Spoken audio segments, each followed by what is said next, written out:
du réchauffement, celui-ci sera plus important au milieu de la troposphère, dans les 10-12 premiers kilomètres de l'atmosphère, qu'à la surface de la Terre.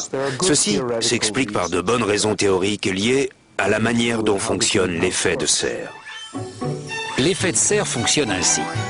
Le Soleil envoie sa chaleur sur Terre. Sans les gaz à effet de serre, ces radiations solaires seraient renvoyées vers l'espace en laissant une planète froide et inhabitable. Les gaz à effet de serre retiennent la chaleur dans la troposphère quelques kilomètres au-dessus de la surface de la Terre. Et c'est là, selon les modèles climatiques, que le taux de réchauffement devrait être le plus élevé. Si les gaz à effet de serre en sont bien la cause. Selon tous les modèles, sans exception, le réchauffement devrait augmenter à mesure que l'on monte de la surface de la Terre vers l'atmosphère. Et le réchauffement maximal au-dessus de l'équateur devrait en fait avoir lieu à une altitude d'une dizaine de kilomètres. Le professeur John Christie est l'un des scientifiques chargés de mesurer la température de l'atmosphère de la Terre. En 1991, il a reçu la médaille de la NASA récompensant une réalisation scientifique exceptionnelle. Et en 1996, une récompense spéciale de la Société météorologique américaine pour avoir fait progresser fondamentalement notre capacité de maîtrise du climat. Il a également été l'auteur d'un rapport du GIEC, le groupe d'experts intergouvernemental sur l'évolution du climat, un organisme de l'ONU. Pour relever la température de l'atmosphère, les scientifiques, comme le professeur Christie, ont recours à deux moyens, les satellites et les ballons-sondes. On a constaté systématiquement qu'au-dessus de beaucoup d'endroits de la planète, la majeure partie de l'atmosphère ne se réchauffait pas autant que ce que l'on observe à la surface de la Terre. C'est un vrai casse-tête pour nous, parce que la théorie est assez simple. Si la surface se réchauffe, l'atmosphère supérieure devrait se réchauffer rapidement. La montée de la température de cette partie de l'atmosphère n'est absolument pas dramatique et ne correspond vraiment pas à la théorie que les modèles climatiques du moment expriment. L'un des ennuis des modèles, c'est qu'ils prédisent qu'à l'exception des régions polaires, plus on monte haut dans l'atmosphère, plus le taux de réchauffement augmente. Et d'après deux sources de données, les données satellitaires que tout le monde cite, mais aussi celles des ballons-sondes, il est très clair que l'on n'observe pas du tout cet effet-là. En fait, il semblerait plutôt que les températures de la surface de la Terre se réchauffent légèrement plus que celles des couches d'air supérieures. C'est une sacrée différence. Ces données laissent entendre que le réchauffement observé n'est probablement pas dû aux gaz à effet de serre. Les observations ne montrent pas une augmentation avec l'altitude. Au contraire, la majorité des observations montrent une légère baisse du taux de réchauffement avec l'altitude. On peut donc dire d'une certaine manière que les preuves réfutent l'hypothèse selon laquelle l'homme serait à l'origine du réchauffement planétaire. Le récent réchauffement de la Terre s'est produit au mauvais moment et au mauvais endroit. Si le CO2 était responsable des changements climatiques, la température aurait dû monter durant le boom économique d'après-guerre. Et le taux de réchauffement devrait être plus élevé dans la troposphère qu'à la surface de la Terre. Pourtant, c'est le contraire qui s'est produit. Alors, dans la longue histoire du climat de la Terre, existe-t-il un exemple d'un changement de température entraîné par le dioxyde de carbone?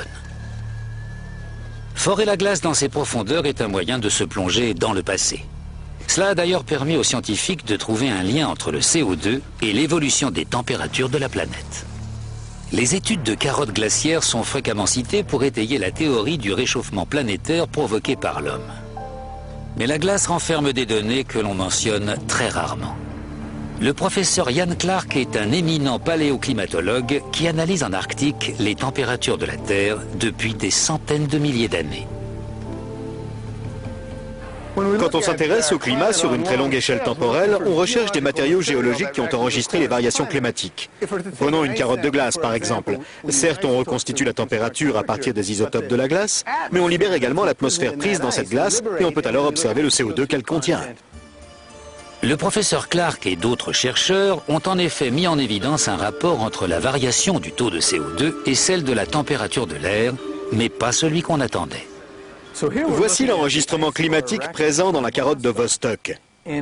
En rouge, c'est l'évolution des températures d'une époque lointaine à une époque plus proche, dans un intervalle capital, puisqu'il commence juste après une ère de glaciation. On note que la température grimpe, mais aussi que le CO2 la suit, avec un temps de décalage, un retard de 800 ans. On peut donc dire que la température a 8 siècles d'avance sur le CO2.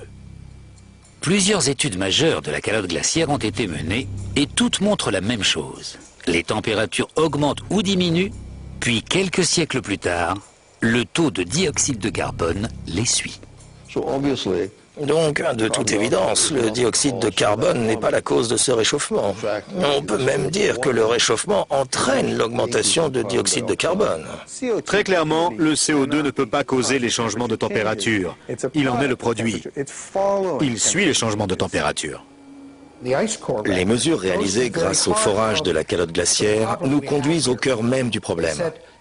On dit que la température montera si le taux de CO2 en tant que gaz à effet de serre augmente dans l'atmosphère. Mais les forages font la démonstration inverse. Ils prouvent que l'hypothèse fondamentale de la théorie du changement climatique dû à l'homme est fausse. Mais comment le réchauffement des températures peut-il faire augmenter la quantité de CO2 contenue dans l'atmosphère? La réponse se trouve au fin fond des océans. Les océans émettent dans l'atmosphère près de 80 gigatonnes de dioxyde de carbone par an, alors que les humains n'en émettent qu'environ 7 gigatonnes. Mais la quantité de CO2 provenant des océans dépend de la température. Comme l'ont appris tous les écoliers dans leur manuel de géographie, l'océan et l'atmosphère s'échangent le dioxyde de carbone. Quand l'océan se réchauffe, il rejette du CO2 dans l'atmosphère. Et quand il refroidit, il en absorbe et le conserve. Mais pourquoi existe-t-il un décalage de plusieurs siècles entre un changement de température et une variation de la quantité de CO2 absorbée ou rejetée par les océans? Eh bien parce que les océans sont si vastes et si profonds qu'il leur faut des siècles pour se réchauffer ou refroidir. Les océans sont vastes. Ils occupent la majeure partie de la surface de la Terre. Et c'est pour cela qu'ils mettent autant de temps à se réchauffer ou à refroidir. Ça leur prend des centaines d'années. L'idée la plus répandue selon laquelle le dioxyde de carbone serait à l'origine des changements climatiques est en contradiction avec quantité de données scientifiques dont nous disposons. Qu'elles proviennent de ballons-sondes, de satellites, de carottes de glace ou de relevés météorologiques historiques. Mais si le CO2 n'est pas le moteur de l'évolution climatique, alors qui l'est? N'est-ce pas étonnant de penser que ce sont les hommes qui, en faisant le plein d'essence ou en allumant la lumière, commandent le climat? Mais regardez le ciel! Regardez cette chose immense qu'est le Soleil!